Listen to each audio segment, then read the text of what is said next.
ఈరోజు బొగ్గుబావుల ప్రైవేటీకరణను వ్యతిరేకిస్తూ ఐఎన్టీసీ ఆధ్వర్యంలో మరి ప్రతి బావి మీద ప్రతి డిపార్ట్మెంట్ దగ్గర ధర్నాలు చేయడం జరుగుతూ ఉంది. అదేవిధంగా హెడ్ ఆఫీస్ దగ్గర కొత్తగూడెం హెడ్ ఆఫీస్ నందు మరి ఐఎన్టీసీ ఆధ్వర్యంలో పెద్ద ఎత్తున నిరసనలు తెలియజేస్తూ ఉన్నాం. ఈ కార్యక్రమం యొక్క ముఖ్య ఉద్దేశం మరి బొగ్గుబావులను కేంద్ర ప్రభుత్వం ప్రైవేటీకరిస్తూ అనేకమైన కార్మిక వ్యతిరేక చట్టాలను అవలంబిస్తున్న మోడీ ప్రభుత్వం మరి గత 2 సార్లుగా వాళ్ళు అధికారంలో ఉన్నప్పుడు అనేక ప్రభుత్వ రంగ సంస్థల్ని ప్రైవేటీకరణ చేస్తూ అటు రైల్వేస్ని కానీ బిఎస్ఎల్ని కానీ ఎల్ఐసి కానీ ఇట్లా అనేక ప్రభుత్వ రంగ సంస్థల్ని చంపేసిన దృశ్యాలు మనం చూసాం. మరి ఈరోజు వాళ్ళ కన్ను సింగరేణి మీద పడింది.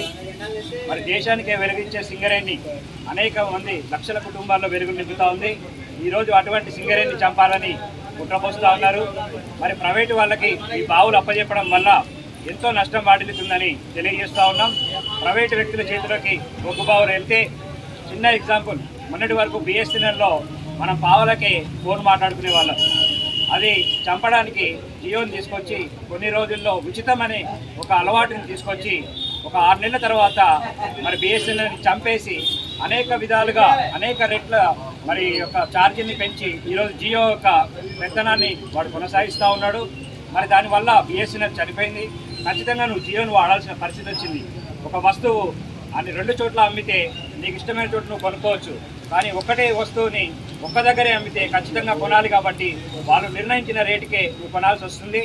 ఆ విధంగానే రేపు బొగ్గుని ప్రైవేటు వాళ్ళు తీసుకున్నప్పుడు మొదట తక్కువ రేటుకి అమ్మి తర్వాత సింగరేణి ఆ యొక్క వాళ్ళు ఇచ్చిన తక్కువ రేటుకి మనం ఇయ్యలేం. కాబట్టి మనం సింగరేణిని చంపేసి ఆ ఉన్న బొగ్గుని కూడా వాళ్ళు తీసుకుని ఎక్కువ బొగ్గుని ఎక్కువ రేటుకి అమ్ముకునే పరిస్థితి వస్తుంది. దానివల్ల కార్మికుల యొక్క సంఖ్య తగ్గిపోతుంది. మళ్ళీ వెనక్కి వెళ్ళిపోవాల్సిన పరిస్థితి వస్తుంది. ఈ కార్మిక లోకం అంతా కూడా నష్టపోవాల్సి వస్తుంది. కాబట్టి కార్మిక లోకం అంతా కూడా ముఖ కంఠంతో దీన్ని ఖండిస్తూ ఉన్నాం. మరి ఇక్కడ ఖమ్మం జిల్లా నుంచి గెలిచినటువంటి రఘురామ్ రెడ్డి గారు, మరి అదేవిధంగా మాకున్న 8 మంది ఎంపీలు కూడా ఖచ్చితంగా పార్లమెంట్లో గళాన్ని విప్పుతారు. ఖచ్చితంగా ఇక్కడి నుంచి రేవంత్ రెడ్డి గారు నాయకత్వంలో మరి పొంగులేటి శ్రీనివాసరెడ్డి గారు, తుమ్మల నాగేశ్వరరావు గారు, బట్టి విక్రమార్క గారు అందరూ కూడా ప్రొటెక్ట్ చేసి ఖచ్చితంగా సింగరేణి ఇది సింగరేణి మా తల్లి మా హక్కు కాబట్టి మేము అందరం కాపాడుకుంటాం. ఖచ్చితంగా పోరాటం చేస్తాం. తెలంగాణ ఉద్యమాన్ని ఢిల్లీలో మొదలుపెట్టి ఢిల్లీ దాకా వినిపించిన మరి శక్తి ఉన్న కార్మికులు సింగరేణి కార్మికులు, అటువంటి సింగరేణి కార్మిక లోకానికి జోలికి రావద్దని మోడీ ప్రభుత్వానికి కేంద్ర ప్రభుత్వానికి తెలియజేస్తూ ఉన్నాం.